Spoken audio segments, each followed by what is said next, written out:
Turned out OG voice Sama convinced them to let me keep my job. Welcome, Otakus. The story opens with a commoner crying while a group of nobility laugh at him. One noble promises him a chance before he dies and asks for a magic spell strike. Despite trying, the man's magic only produces a weak flame. The noble mocks him, claiming this is the best a commoner can do, citing lineage, talent, and hard work as essential for magic, as taught by William Bordeaux. The noble then uses powerful fire magic, burning the man, who admires the flames despite the pain, wishing he had learned more magic. He wakes up to find himself surrounded by large maids, mistakenly perceiving them as giants. When he tries to defend himself with magic, he realizes his hands are small like a baby, accidentally blasting a hole in the castle wall. In public, the news spreads about the birth of the 7th prince of the Saloum kingdom, Prince Lloyd, bringing joy to the kingdom. Meanwhile, the huge maids are surprised by the prince's magical abilities. 10 years later, the maids search for Prince Lloyd, who tries to sneak away in hopes to get some reading time, but encounters court officials instead. He asks the officials to keep his presence a secret from the maids, and one of them suggests going on a hunt as a condition to cover for him. However, the prince slips away instead. Another official reminds him that as the 7th prince, he's unlikely to inherit the throne, so they shouldn't waste time flattering him. However, he argues that this isn't entirely true, pointing out that Lloyd displayed remarkable abilities as a baby, like speaking shortly after birth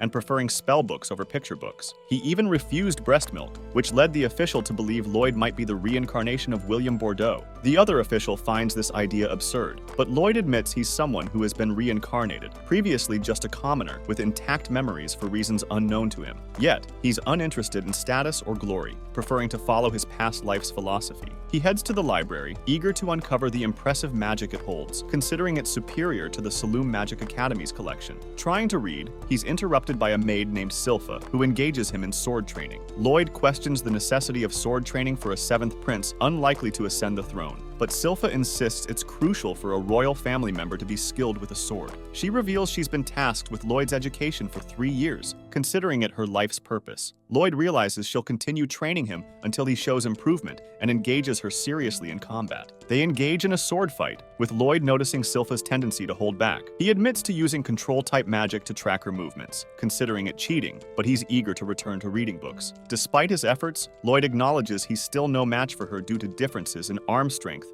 stamina, and height. Even when copying her techniques, these factors disadvantage him, leading to his defeat. Determined to compensate, he cheats by using magic to lengthen his sword, enhance his physical abilities, and levitate. Now evenly matched, Lloyd impressively fights Silfa, attempting a finishing blow. However, she blocks it and suspects him of cheating, realizing he's using levitation and extending his sword's reach. Despite this, she admires his talent, especially his ability to use 2 spells simultaneously, a feat even court magicians struggle with. Lloyd is relieved she hasn't discovered that he was using 4 instead of 2 spells at the same time. Later, in the bath with other huge maids, Lloyd asserts he can bathe alone now, but Silfa knows he'll bury himself in books if left alone. Lloyd wonders why this is happening to him, prompting the maids to warn him of the forbidden library demon, claiming it will consume him if he doesn't behave. Confused, Lloyd learns the demon, named Grimoire, was sealed in a book after nearly destroying Saloum, supposedly housed in the castle's forbidden library. Silfa dismisses it as a fairy tale, insisting a sealed demon poses no threat, but Lloyd's trembling betrays his fear, earning him the maid's amusement. One of the maids offers Lloyd to sleep with her if he's afraid, sparking a fight among them for his attention. However,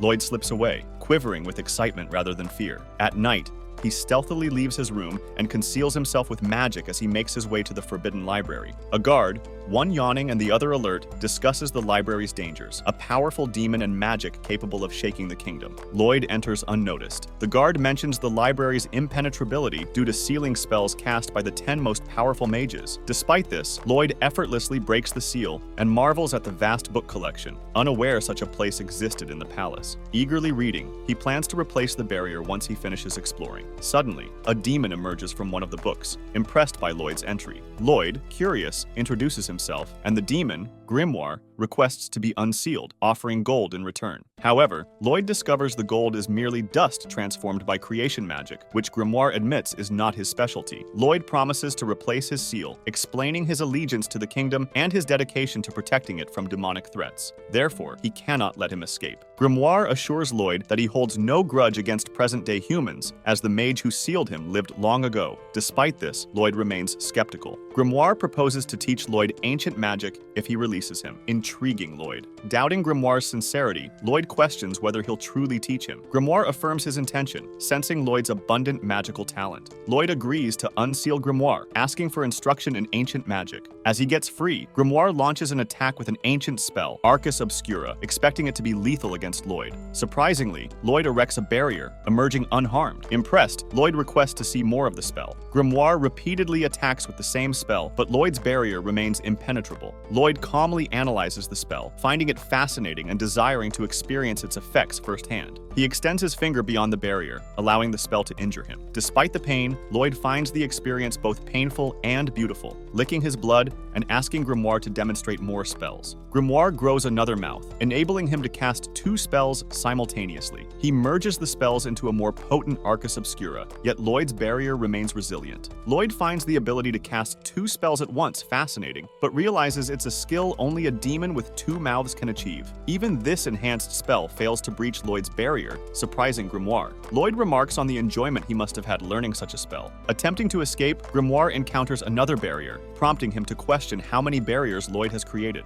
Lloyd explains the need to prevent mishaps like before, with the castle above them. Grimoire tries to attack Lloyd again, but Lloyd expresses interest in seeing defensive magic instead. He retaliates with a powerful fire spell, severely injuring Grimoire, who fails to defend himself, leaving Lloyd puzzled. After fixing the room, Grimoire praises Lloyd's skill, hailing him as his master. However, Lloyd credits Grimoire, noting Demon's resilience against magic. Grimoire acknowledges that magic can still harm him, sparking Lloyd's curiosity about his endurance. Fearing Lloyd's interest in testing his limits, Grimoire offers to serve as Lloyd's familiar. Lloyd accepts, but worries about Grimoire drawing attention in his current form. Grimoire transforms into a smaller, cuter form, planning to use his charm to his advantage. Lloyd invites him to hop into his pocket, prompting Grimoire to gain control over Lloyd's mind from up close. However, upon nearing Lloyd, Grimoire realizes Lloyd's formidable mana density, rendering him powerless against him. Terrified, Grimoire suggests being called Grim from then on, opting for obedience. The scene shifts to Prince Albert visiting Lloyd in the library, with Grim hiding from Albert's sight. Later, Albert and Lloyd head to the shooting range, where Albert showcases his magic by hitting bullseyes,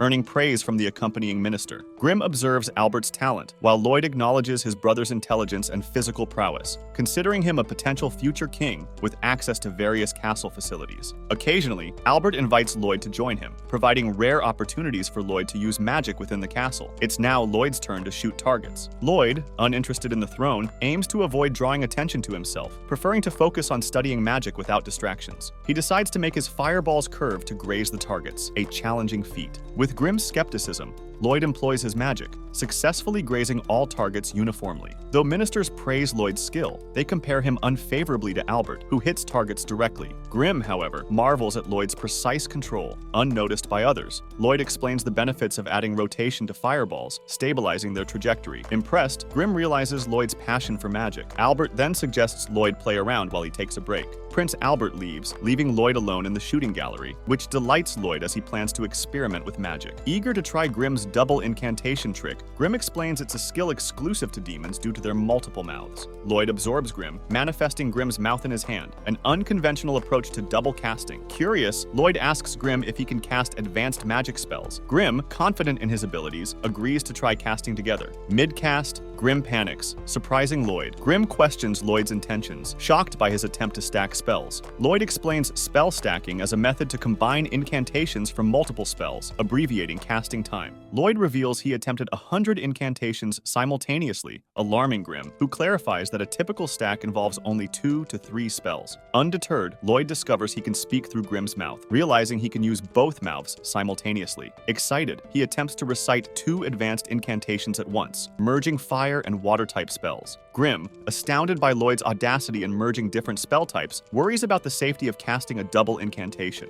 Lloyd fires the merged spell into the sky, and the scene shifts to Prince Albert conversing with ministers while enjoying tea. The ministers question Albert's favoritism toward the 7th prince, dismissing Lloyd as merely a talented child in magic. Albert defends Lloyd, arguing that they underestimate his potential. He highlights Lloyd's precision in grazing all targets equally, suggesting it might not have been accidental. Albert believes Lloyd could become a grand sage one day, foreseeing him as a valuable asset. The ministers acknowledge the logic in Albert's desire to secure the services of a grand sage, but Albert insists he simply wants to bond with his younger brother. As they discuss, they realize it's nighttime, indicating Lloyd may have already completed his shooting practice. Instead of hitting the targets, Lloyd's magic inadvertently destroys the shooting range, creating a hole through the sky with the night shining through. Panicked, Lloyd frets over fixing the situation quickly, but the hole miraculously closes on its own after some time. The following day, Grim notices that news of Lloyd's mishap has made headlines, prompting Lloyd to read about an adventuring party's successful dungeon expedition. Intrigued by the idea, Lloyd decides they should explore a dungeon too. However, Grim halts him,